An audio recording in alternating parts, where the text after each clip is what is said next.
السلام علیکم ورحمۃ اللہ وبرکاتہ۔ وعلیکم السلام ورحمۃ اللہ وبرکاتہ۔ اچھا ہوا بھائی عامر، آپ جلدی سے چلے آئے اور بتائیے سب خیریت ہے تو نا؟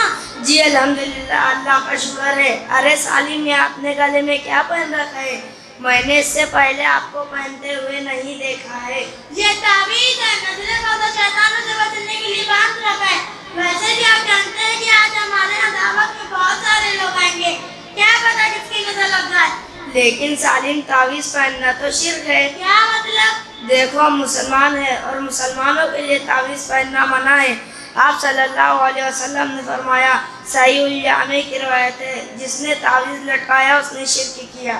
آخر نبی کریم صلی اللہ علیہ وسلم نے تعویذ استعمال کرنے سے کیوں منع فرمایا؟ منع کرنے کی سب سے اہم وجہ یہ ہے کہ انسان اللہ تعالیٰ کو چھوڑ کر مکمل طریقے سے انہی تعویذوں پر بھروسہ کر لیتا ہے، اور یہ غلط ہے۔ ماشاء اللہ، آپ نے آج ہمیں بہت اچھی بات بتائی ہے، یقیناً میں اسے بھی نکال دیتا ہوں۔ البتہ گاڑی میں ایکسیڈنٹ سے بچنے کے لیے اور گھروں کی حفاظت کے لیے تعویذ لٹکانا یا مرچی، لیمو، گڑیا کا لٹکانا کیسا عمل ہے؟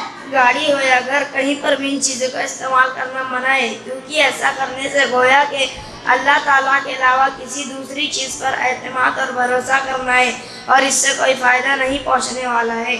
کیا آپ کے پاس اس کے بارے میں کوئی دلیل ہے؟ جی ہاں، حضرت عقبہ بن عامر رضی اللہ عنہ بیان کرتے ہیں، رسول اللہ صلی اللہ علیہ وسلم نے فرمایا، جو تعویذ لٹکائے اللہ اس کی مراد پوری نہ فرمائے، اور جو کوڑی لٹکائے اللہ اس کو سکون و راحت نصیب نہ فرمائے۔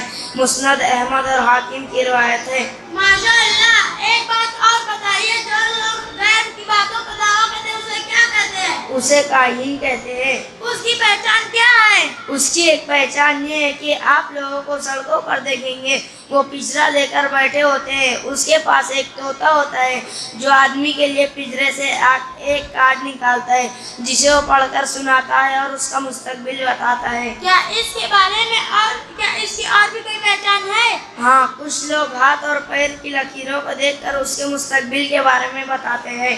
کیا ان کا یہ عمل درست ہے؟ نہیں، ان کا یہ عمل بالکل درست نہیں ہے، کیونکہ غیبی معاملات کا علم اور مستقبل کی جانکاری صرف اللہ کے لیے خاص ہے، کسی اور کے لیے نہیں، خواہ وہ اللہ کے مقربین فرشتے ہو یا انبیاء کرام ہو۔